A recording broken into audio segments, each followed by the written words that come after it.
Okay, parallel box plots, people.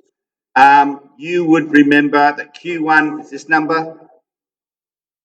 No, minimum is this number, Q1 is this number, median is this. So you could write them all out like this, or you could make a little table. Right? Now, with this question here, they've generated the numbers. Here, you've been given the numbers. So 5 number summaries for each group. I'm just going to use Excel to quickly display this. Get ready for Excel. Hope everyone's got a good Excel installed on their laptop. Okay, so this particular question would be,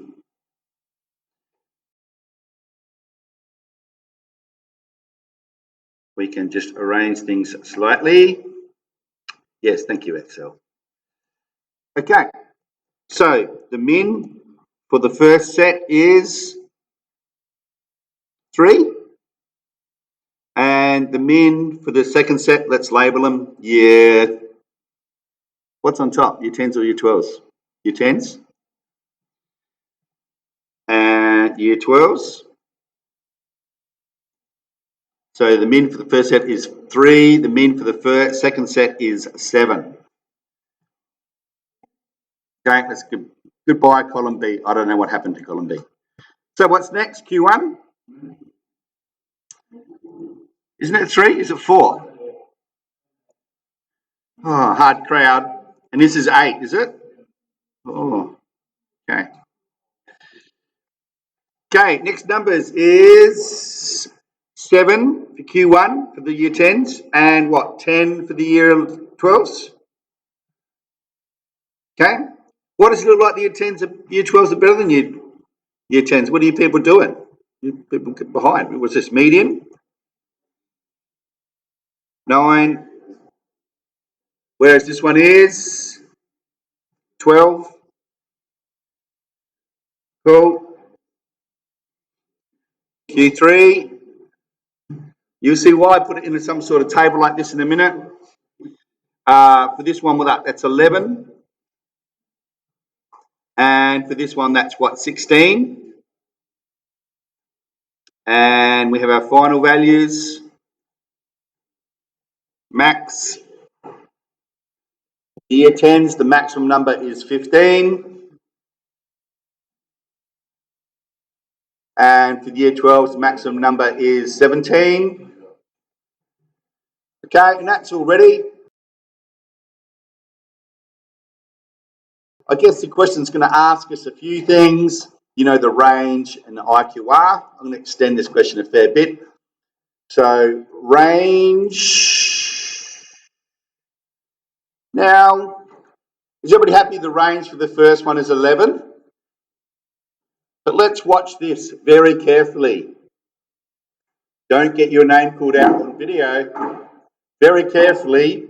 Isn't the range equal to the maximum subtract the minimum? And we go enter. So what it did there is it actually took what was inside the maximum box, which happened to be B6 in this question, and subtracted the minimum box. So we're going to do this again so that Bailey can concentrate. So equals the maximum, and that's the maximum box, subtract the minimum, and we always finish Excel with an enter. Now, why we do such things is perhaps we mistyped this and this was really a 6 and the bottom number will change. Okay? So it's inbuilt. So these are using a formula in Excel. You can see by the equal sign. Right? That's IQR. Let's make them bold. I know Control B will do that. Now it's IQR. So we'll see who's been listening. Okay, so Brock, if I want to do IQR, what's the formula? Is it, how do we work it out? Now, Brock just told me it was Q3 subtract Q1. Now, I'm not clicking on the Q, I'm clicking what the value is over here. And you can see it's going to put B3. It's going to see what's happening in B3 and enter to finish the formula. Okay, so Max, you're in charge now. It's going to say equals to make a formula. It's IQR. I want you to tell me in the code, Excel code, C5 subtract C3. Now I can just click on it or I can type them in and enter to finish. Now, the real deal comes with what do these numbers mean?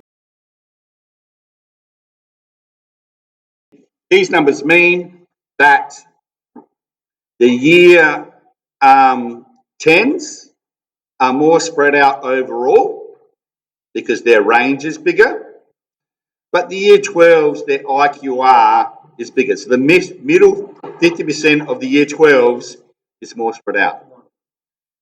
The biggest thing from this picture is that, hey, look at over here, 25% of the year 12s scored more than the entire year 10 cohort.